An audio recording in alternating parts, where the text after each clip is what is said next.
Le salaire n'est pas un tabou pour les candidats qui rencontrent des recruteurs, parce que c'est notre métier et ils sont beaucoup plus enclins et ouverts à parler à des professionnels.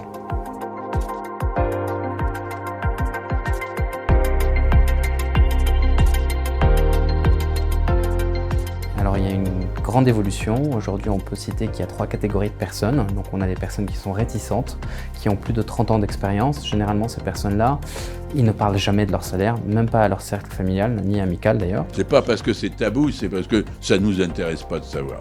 Et puis on a les personnes qui sont pragmatiques. Ces personnes-là, généralement, ils sont à un tournant de leur carrière. Ils cherchent à changer de poste, à changer de société.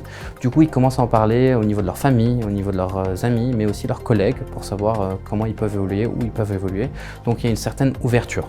De cette entreprise actuelle, on est 5 qui ne la connaissent pas.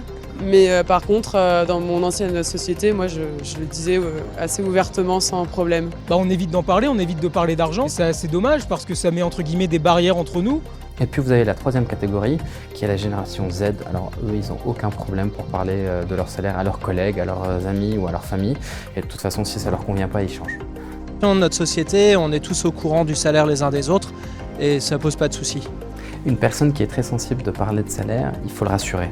Et surtout lui dire qu'aujourd'hui on est là pour le conseiller, pour l'aiguiller. S'il ne communique pas son niveau de salaire au recruteur, on ne pourra pas lui dire si effectivement il est dans la bonne tranche ou pas. Pour que le salaire soit plus un tabou en France, je pense que l'essentiel serait de valoriser la réussite. Il faut en parler en fait, et puis l'enseigner à l'école aussi. Pour bien négocier son salaire, il faut toujours se benchmarker, connaître ce qu'on vaut sur le marché. Deuxièmement, il faut évoquer ce point-là avec le recruteur, donc le cabinet qui nous reçoit. Troisièmement, mettre en avant ses compétences qui sont rares. Mais attention, j'insiste sur un point, il faut toujours choisir le bon timing pour négocier son salaire.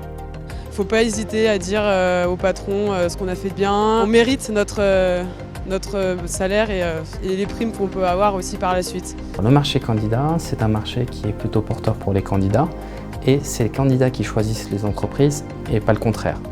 Aujourd'hui, il faut savoir qu'un marché candidat, les candidats peuvent mieux négocier leur salaire et choisir entre plusieurs offres.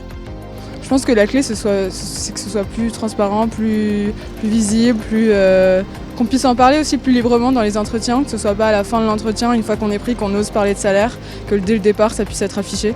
Quand le candidat choisit une entreprise, le principal critère qu'il choisit, c'est le salaire, en premier lieu. Le deuxième, il est beaucoup plus personnel, c'est l'équilibre vie privée, vie professionnelle. La 3e catégorie, c'est donner un sens à sa mission.